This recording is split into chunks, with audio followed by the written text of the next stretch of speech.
come from a small peninsula in Canada called Nova Scotia, which actually means New Scotland in Latin.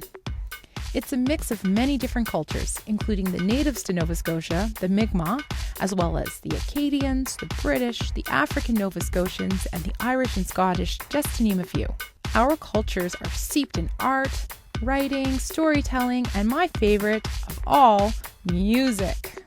Music is such a part of who I am, and musicians have inspired me on so many levels. To reach high when I'm overcoming the odds, and to find the joy within. Think about it. Think about music in your life.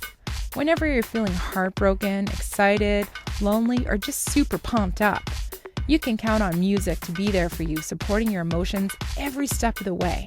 Hi, I'm Kara Jones, and this is Kara Jones Speaks, a show where I like to shed light on the extraordinary. In a previous podcast, I told the story of two young girls, Lily and Courtney, who are advocates for persons with disabilities as well as huge music lovers. And they had one dream in life, and that was to meet Celtic rock singer and songwriter Alan Doyle of the band Great Big Sea. Here's a small clip from that podcast.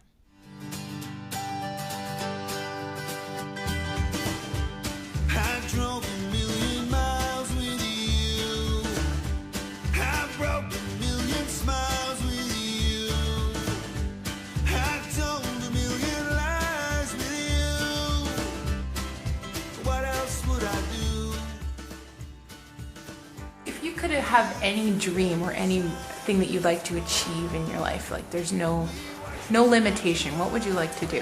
Be in a rock band or play my Irish drum with Great Big Sea someday. What's so great about Great Big Sea? That they're cool. If you were to wish for anything in the future for yourself, what would you wish? If I can achieve any goal, I would like to meet Great Big Sea. What's so wonderful about Great Big Sea? They're an awesome band to play live and all that stuff, and they're energetic. And actually, one of the Great Big Sea people actually has the same birthday as me. Sean McCann of Great Big Sea has exactly the same birthday as me, May 22nd. But he's way older than I am. But and guess what? One thing is Alan Doyle is coming to Stanfest, so maybe I get the chance to actually meet Alan Doyle. That would be cool. He's so hot looking. You always said we were the lucky ones. You always said the night had just begun. We only stayed up till the morning sun. That was the song Heart of Hearts, one of the many awesome Great Big Sea songs available for purchase on iTunes. If you've never heard of Alan Doyle, be prepared to fall in love because this guy is awesome. Not only is this guy an amazing musician, but he's also a writer and an actor. And he's good friends with Russell Crowe, and he ended up starring alongside him in his movie Robin Hood as one of his merry men. He'll get into that story a little bit later in our interview. But most of all, Alan Doyle is an incredible storyteller and a downright awesome person. I wanted to reach out to Alan to ask him about his own love of music and how he used that passion as a young boy living in Petty Harbour, Newfoundland, to transcend into the incredible performer he is today. Somewhere it happens, if we're not careful, that we become disconnected from youth, I think, and I think you have to actively try not to, and I suppose what you're doing and what I'm doing all the time keeps us young. At least I find I'm always delighted. I used to always be the youngest guy on the bus in Great Big Sea, for long, and I've gone very quickly to being like mostly the oldest guy on the bus. So I'm always thrilled when there's younger people around, and I'm always thrilled. You know what? I kind of like it when there's older people and younger people around. I just love having the notion that the generations aren't that far apart. I just want to thank you so much, especially for helping my two big supporters, Lily and Courtney, for making their dream come true. That was pretty awesome. Yeah, we met those guys in over in Charlottetown. No, up in Prince Edward Island, but it wasn't Charlottetown, was it? It was up in Tyne Valley, I think. Mm-hmm. Yeah, we were supposed to meet. That's what it was. I remember the whole story now. We were supposed to meet up at the Stan Rogers Folk Festival. Yeah. But then the Stan Rogers Festival got cancelled because of the big storm. Mm-hmm. And I said, well, you guys just come over to this next gig if you can make it, and here's free tickets, and come on up and enjoy the day. How did it feel? How did it feel when you hear? I mean, these guys are huge music fans, and when I asked them that anything in the world, wave a magic wand, any dream, they were like, "We want to meet Alan Doyle." I mean, that's pretty amazing. It's fantastic, and it's great. I'm only happy to do it. It's like because I was that kid myself, right? I was the kid that that stayed up late to watch my uncles come home from playing concerts and unload their van across at my grandmother's house just to hear like to eavesdrop on them talking about what was, what the funnest parts of the night were. Or I was the guy that would hitchhike to the Ghouls and stand up on the bonnet of a car and watch the band in the club do sound check. And even in university, like I was the guy that sat up on the top of the Thompson Student Center at MUN and watched the guy wheel out the PA system for the concert that night, and I knew every bit of gear, and I just like I was such a, I still like I feel like I know those people. Yeah. And I think I feel I haven't lost the whole thing about being a fan. It's really exciting when you can help people, when you help people achieve their goals, because when they can see that they can overcome their minds and that it's actually achievable, you watch them and you watch yourself see magic happen. I was reading an interview where you were talking about The Boy on the Bridge. Can you tell my listeners a little bit about how you brought magic into your life, being from Petty Harbour, Newfoundland, and what that bridge really represented for you? Well, one of the coolest things about growing up in Petty Harbour, when I grew up in it, and I didn't know this at the time, was that I never had to bring magic into my life. I had to avoid it, for God's sake. It was all fantasy and myth and larger than life people, and amazing stuff happened every day, as a young guy, because you kind of got to live a little bit in an ancient time, and you got to kind of live like an adult when you were 10. So you got, we used to get up in the morning, go down to the wharf and cut out cod tongues and work with the fishermen, and and all these salty old dudes going around that looked like superheroes to me, right? And it was just an amazing young life, and so I never spent a lot of time looking for something to do or trying to not until I got into my teenage years and I wanted stuff outside my little town. But as a kid, it was already on Narnia. It was already a playground, and so I feel really lucky to have had that. But I think one of the things I would love to say, to follow up on what you were talking about, helping people achieve their goals or whatever, or make someone's wish or dream come true or whatever. The coolest thing that if you're in a lucky enough position like me to help someone have a dream come true or achieve their goal or whatever, is that you instantly see that they go on to the next one. As soon as they get it, they're on to something else, and it's great. That's the best thing, right? They go, "That was great, thank you." Now I think that I never thought I'd get to meet him, but I also never thought I could, ride that mountain bike or whatever. So, well, maybe I can. Just maybe I can ride a mountain bike or whatever. You know what I mean? It's like, it's just I love being, even in a small way, a part of some kind of cycle that just makes people's worlds a little bigger all the time. I was on Netflix looking for something to watch, and I saw, oh, look, Robin Hood is on Netflix. I'm going to check that out. Never had the opportunity to check it out. And I was watching it, and I was like, God, that merry man looks really familiar. And I couldn't place him. And so I pulled out my phone. I'm like Googling the cast, and I was like, no way. That's awesome. I had a really proud maritime moment. And I was really interested to talk to you about how you went from, you're playing and you're touring and you have this musician's life, to go from that to an action movie with Russell Crowe. That must have been quite intense of a transition. It's as crazy as you think. Well, of course, it all started with meeting Russell. I met Russell over 10 years ago now in Toronto when he was doing a movie called Cinderella Man. And previous to that, he had done a movie in Canada called Mystery Alaska, a hockey movie, with Kevin Durand, great big fella from Thunder Bay, Scott Grimes, little red-haired fella from Boston area. They all played in a hockey movie. And So Russell so Kevin had been a fan, good Canadian boy, had been a fan of Great Big Sea, and he introduced Scott Grimes and Russell and a whole bunch of people to Great Big Sea. Fast forward a little bit, and here I am giving out a trophy at the NHL Awards in Toronto, and so is Russell. So we meet backstage, and he knows about me as much as I know about him, so it's kind of weird. And he asked if I'd be interested in writing some songs for him, and I said, sure, that'd be awesome. So we start writing some songs, and next thing I'm in Australia producing a record for his band, and I go on tour playing music with him, and then we write some music for a couple of movies, and then we write some music for a Great Big Sea record and some for my record, and then one day he calls me out of the blue, and in the last days of 2008, I believe, and I guess it was 2008, and he asked if I would like to come read for a movie, and I was like, yeah, what's the part? And he said, well, we need an Irishy kind of musician guy who knows how to play the lute. And I was like, he said, can you play the lute? And I was like, I guess so, yeah, I play bazookies and stuff, like, yeah, I can play the lute. And he goes like, well, get one and come next week to LA and sit around the table and do this read. And that's exactly what I did, and I got the part. And then we had about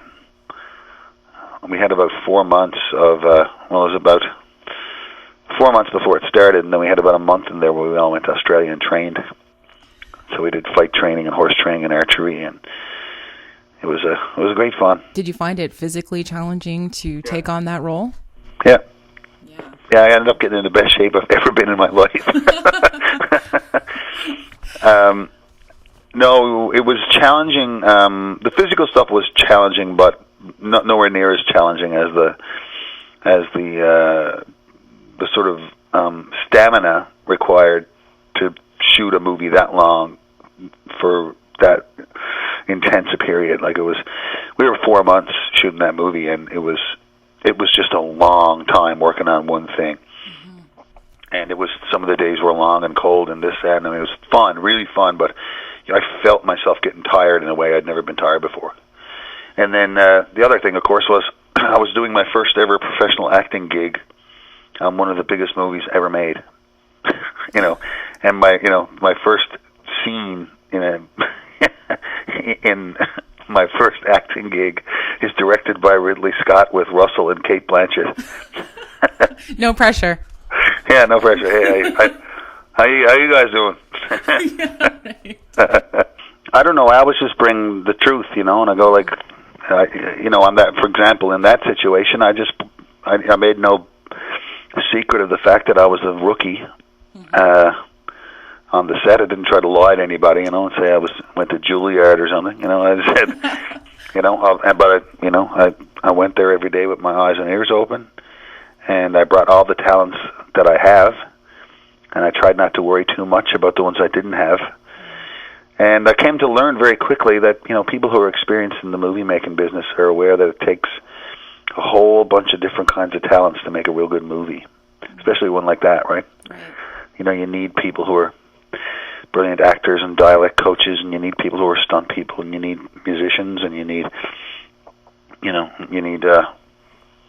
amazing costumers, and there's just this vast variety of talent. That was the funnest part of it, was just meeting so many incredibly talented people who had nothing in common, and really had no skill set in common, but yet we're working on the same artistic project, and that was incredible, like.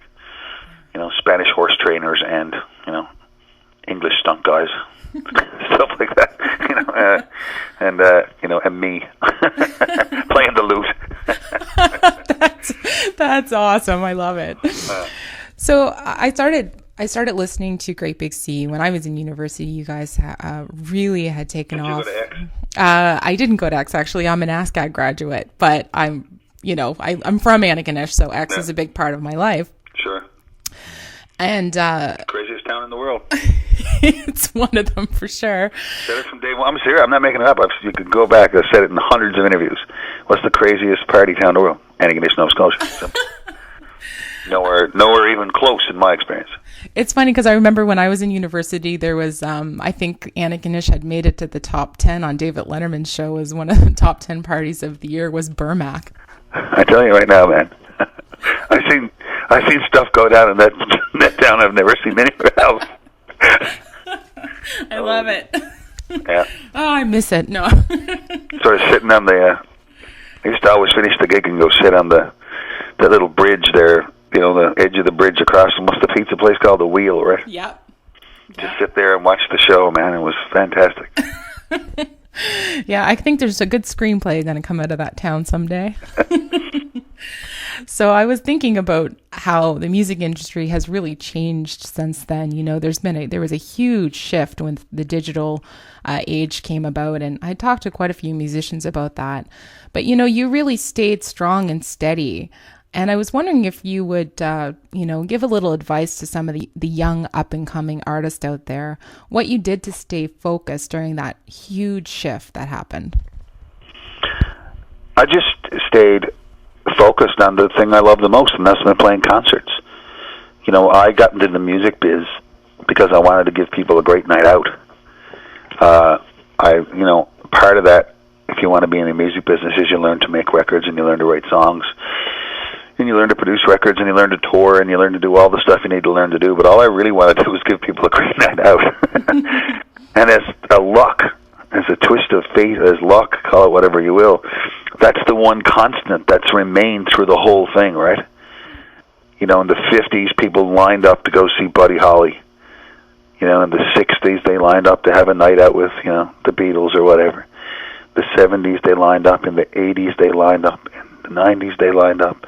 And people are still lining up to go see a band, stand in front of them and do their thing and make a great night out for them. And that whole thing, everything else around the music business has changed, but that's never changed, hasn't changed in probably 3 centuries. You know? Do you think that there is anything that you saw as a key to your success overall when you faced any kind of adversity in the music industry? Stunning good looks and modesty. Now there's a combination. I honestly think that the reason why I'm still here is that people who have come to nights out with me have enjoyed it. Mm-hmm. They gave me a Thursday sometime, and they came to the theater, to the rink, to the festival, and they walked away having a good night. And I think, honest to God, that's why people still come. Because everyone, no matter what age you are, no matter what you're doing, no matter what, everybody wants a good night out. Everybody. Well, you always look like you're having an insanely good time. Every time I see any footage of you, even when you're talking about politics, I even watched a video where you're talking about the up-and-coming election. And you always just seem like you're having a good time no matter what you're doing, you know? Well, was that the one with me and Mark and Hocko? Yeah. How can you not have fun with them? You know. Right. Well, I honestly still think that whenever I'm called upon to do things outside of play concerts, you know, whether it's act in a movie, write a book, talk about writing a book, talk about being an actor, talk about politics, talk about the state of Newfoundland's position in the place in the country, or, you know, whatever else I'm often asked to talk about. I find it a little bit ridiculous, you know. And I'm kind of thrilled to be asked, you know. It's like, it'd be like, you know, because I feel like I could offer a little something, but I'm just kind of chuffed that, you know, of all the people they could ask about that, they asked me, you know. And I don't know, I suppose I still haven't lost that sort of naivety or whatever, or innocence of being and craving, you know, the being the center of attention, and I still love, you know, getting on television. You know, you think I'd be over that by now. I still love it that people tweet me on my Twitter box, and I find that whole thing, the fact that people are still engaged, you know, and interested in what I might have to sing or say, I find that incredibly rewarding, you know, and I oddly feel like it's a weird responsibility even. Mm-hmm. And maybe I'm overthinking it, but I just, you know, I've always felt a huge responsibility when someone buys a concert ticket. Right. That's a contract, man. Like, they spent, they got a babysitter or whatever, or took off work or got off school or whatever, and they're coming. That's not a thing I take lightly, No. My time is precious. I assume everyone else's is too. So when they give me their night, I'm giving something back to them. That's a really good way of looking at that. I like it. It's true. There is a bit of, and I like that you're so engaged, even on social media. You can see that you take that to the next level. And I see that you're also, you do a lot of touring. You're currently doing a tour with Bare Naked Ladies. Yeah. I love them. I've been a fan for a long time. Me too. They've got great energy. Yeah. And, but you do a lot. You spend a lot of your time back home with your family, and I also know that you're known for giving a lot of your time to charity. But how do you balance all that while you're living an authentic life? Like, how do you balance you with all of that? Who says I do? Good answer. No, I don't know what else to say sometimes about questions like that. How do you stay grounded? Who says I do? Who says I don't live in a cryogenic chamber? I don't. You know what? I find I've found it really helpful, especially since my little fellow's born, to schedule everything. I think what happens a lot of times, people have a professional life and they schedule that, and they overschedule it, and they let the family and home time just happen when in and around the other stuff. But after my little fellow was born, I kind of stopped doing that. I kind of, because I could just see a time coming when, I wouldn't, there wouldn't be enough time on the schedule so I make it, and I go like, no, 2 to 4 is Dad and him time doing a thing. So if someone calls and says, are you available from 2 to 4? I go like, no, it's on the schedule. I don't, and Google Calendar has actually saved my life in marriage. It's fantastic. Well, I want to thank you so much for your time today. And I just really think that you're really inspiring with your energy, and you've got a very contagious laugh and smile too. So thanks for that. Well, thanks, Don. I'm looking forward to coming back to Grand Prairie. Haven't been there in a spell. I had some great nights there too. Oh yeah, we know what a party here. You mix a bunch of prairie people and a bunch of maritime people together, and you just get chaos, I tell you. I know. I remember Grand Prairie is one of the couple of places in the last 20 years that I managed to get a ride home in a police officer's car. It's fantastic. We went to years ago with Great Big Sea. We went to some pub after I think we played like in the recreational complex there that has I think it has a big hockey rink and a small hockey rink in it or something like that. Yeah. And we went down to some pub after where a buddy of mine named Rick Voisey, I think, was playing. A guy from Newfoundland was playing in the pub, and we all went down there. And then, we stayed till the very end, of course, because we didn't get there till late and all that. And then when it came out, it was like there was 2 cars left in the parking lot, and one of them was I believe the RCMP car. And he said, "What are you guys doing?" I was like, "I guess we'll get a cab." He's like, "You're not going to get a cab. Get in." And I was like, "All right." So we got driven back to our tour bus by the cops. Oh, you gotta love coming from places like this. Mounties. Yeah, they're great. They're great. Well, thank you so much. Thank you so much, and I'm looking forward to seeing your show when you come up. So well, come back after. We'll have a pint or whatever. That sounds great. If you'd like to learn more about Alan Doyle, you can visit his website, alandoyle.ca. You can also follow him on Twitter at Alan Thomas Doyle. Thanks for tuning in to this episode of Cara Jones Speaks.